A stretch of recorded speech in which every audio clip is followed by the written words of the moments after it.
हमारे भारतीय संस्कृति में ऐसी कई संत महिलाएं हो गई जिन्होंने गुरु भक्ति के बल पर, प्रभु भक्ति के प्रेम पर परमात्मा को प्राप्त किया, अपने आत्मस्वरूप को जाना और अपने भारतीय संस्कृति को गौरवान्वित किया। आइए आज हम ऐसे ही एक महान संत की गाथा सुनते हैं जिनका नाम था सहजोबाई।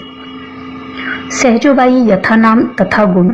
जी हाँ, सहजोबाई वास्तव में भार्गव वंश की वह गौरवमयी नारी है जो अपने नाम के अनुरूप ही सहज थी और सहज रहकर ही उन्होंने भार्गव वंश को भी सहज रहने की प्रेरणा दी। सुश्री सहजोबाई का जन्म धूसर भार्गव कुल में विक्रम संवत 1782 को श्रावण शुक्ल पंचमी रविवार 25 जुलाई 1725 ईस्वी को दिल्ली के परीक्षितपुर नामक स्थान में हुआ था। उनके पिता हरिप्रसाद एवं माता अनुपी देवी थी। वे चारों भाइयों में सबसे छोटी थी। प्रचलित प्रथा के अनुसार लगभग 11 वर्ष की अल्पायु में ही सुश्री सहजोबाई का संबंध दिल्ली के भार्गव परिवार में तय कर दिया गया, जबकि वह विवाह कर गृहस्थी बसाना नहीं चाहती थी। विवाह के अवसर पर वर एवं कन्या को आशीर्वाद देने संत श्री चरण दास जी को भी आमंत्रित किया गया था। दुल्हन के रूप में सजी संवरी सहजोबाई को देखते ही त्रिकालदर्शी संत श्री चरण दास जी ने कहा, सहजो तनिक सुहाग पर कहा गुडाए शीश, मरना है रहना नहीं जान ले जगदीश। इनके वचन सुनते ही सहजोबाई श्रृंगार उतारते हुए बोली कि मैं विवाह नहीं करूंगी। संत की भविष्यवाणी और ईश्वर की इच्छा को कोई नहीं टाल सकता। आतिशबाजी के कारण बारात में घोड़ी के बिदक जाने से और पेड़ से टकराने के कारण वर की घटनास्थल पर ही मृत्यु हो गई। इस दुखद घटना एवं संत के वचन सुनकर सहजोबाई तथा उनका पूरा परिवार संत श्री चरण दास जी के शिष्य बन गए। यत्र नार्यस्तु पूज्यन्ते रमन्ते तत्र देवता, अर्थात जहाँ नारी की पूजा होती है वहाँ देवताओं का निवास होता है। हमारे प्राचीन ऋषि मुनियों का नारी के प्रति ऐसा उद्धार दृष्टिकोण रहा है। 18वीं सदी में संत महापुरुषों ने नारी को पूर्ण आदर और सम्मान प्रदान किया। पुरुष के समान ही नारी को ज्ञान, योग एवं भक्ति के योग्य बताया और दीक्षित कर उन्होंने न केवल अपनी शिष्या बनाया अपितु गद्दी का उत्तराधिकारी भी बनाया। 18वीं सदी के प्रमुख संत श्री चरण दास जी ने स्त्रियों को अपने संप्रदाय में समान स्थान दिया। उनकी शिष्याओं में सहजोबाई प्रथम शिष्या थी, जिन्होंने ज्ञान एवं योग जैसी कठिन साधना पर अधिकार किया एवं प्रथम बार योग के क्षेत्र में पूर्ण दक्षता प्राप्त कर उसे आगे बढ़ाया। उन्होंने अन्य स्त्रियों को भी योग विद्या में पारंगत किया। सुश्री सहजोबाई का एकमात्र ग्रंथ सहज प्रकाश है, जिसमें गुरु महिमा, गुरु की विशिष्टता, गुरु विमुख होने से कष्ट प्राप्ति, साधु महिमा का अंग, प्रेम अंग, अजपा गायत्री का अंग, पूर्व जन्म से लेकर मरणासन्न अवस्था का वर्णन, निर्गुण संशय निरूपण अंग आदि सब का सरल भाषा में वर्णन किया गया है। पर उन्होंने इसका सारा श्रेय अपने गुरु को ही दिया है। उन्होंने हरि से श्रेष्ठ गुरु को माना और राम को त्यागने को तत्पर रही। राम तजु पे गुरु न बिसारू, गुरु के सम हरि को न निहारू। हरि ने जन्म दियो जग माही, गुरु ने आवा गमन छुड़ाई। इनका मानना था कि राम तो एक दूर की धारणा है, कौन जाने हो या ना हो, किसी ने उन्हें देखा नहीं, महसूस नहीं किया, वह निराकार है, उन्हें छोड़ सकते हैं। परंतु गुरु आकार में साक्षात है, जिन्हें देखा, सुना, महसूस किया जा सकता है। वे हमारे जीवन का सेतु है, वे यथार्थ है।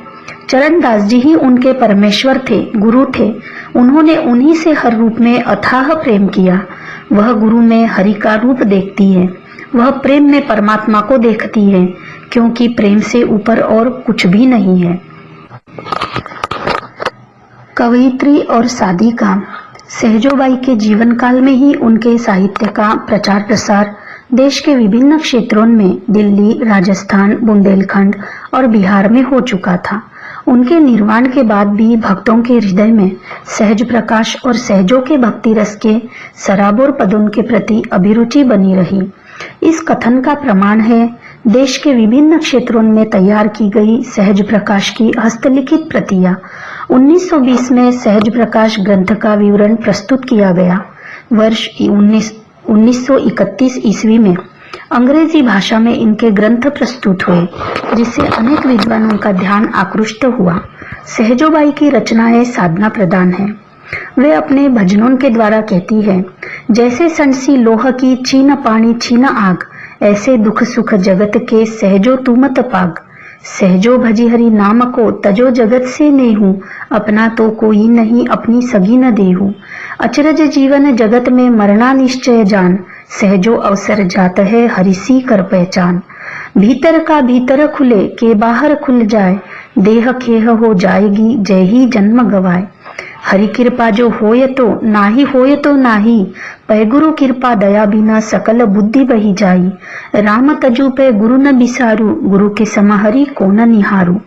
यहाँ सहजोबाई हमें गुरु की महिमा के बारे में समझा रही है कि अगर प्रभु की कृपा हो तो बहुत अच्छी बात है, नहीं भी हो तो भी कोई बात नहीं, पर यदि गुरु कृपा न हो तो हम बुद्धि रूपी अंधकार यानी अपरा विद्या में ही लगे रहेंगे और पराविद्या की ओर नहीं जाएंगे। यदि किसी गुरु की छत्र छाया में हम नहीं पहुंचते तो हमारी जिंदगी व्यर्थ हो जाती है। वे कहती है, राम यानी परमात्मा को तो मैं छोड़ सकती हूँ, लेकिन मैं अपने गुरु को कभी भी नहीं भूल सकती, तथा गुरु और परमात्मा यदि साथ साथ खड़े हो तो मैं गुरु की ही ओर देखती रहूंगी, परमात्मा की ओर बिल्कुल नहीं देखूंगी, क्योंकि प्रभु की प्राप्ति केवल गुरु द्वारा ही संभव है। गुरु ही हमारे ध्यान को प्रभु की ज्योति और श्रुति से जोड़ते हैं। सहजोबाई के व्यक्तित्व के कारण ही नारी को मंदिर में संचालन आदि का कार्य करने का अधिकार प्राप्त हुआ, अन्यथा पुरुष वर्ग ही मंदिर का प्रधान होता रहा है। सत्य साहित्य में सहजोबाई का साहित्य अपनी गुरुता रखता है, अतः यह कहना अतिशयोक्ति नहीं है कि सहजोबाई ने संत होते हुए भी निष्काम प्रेम भक्ति का सफल प्रतिपादन किया है।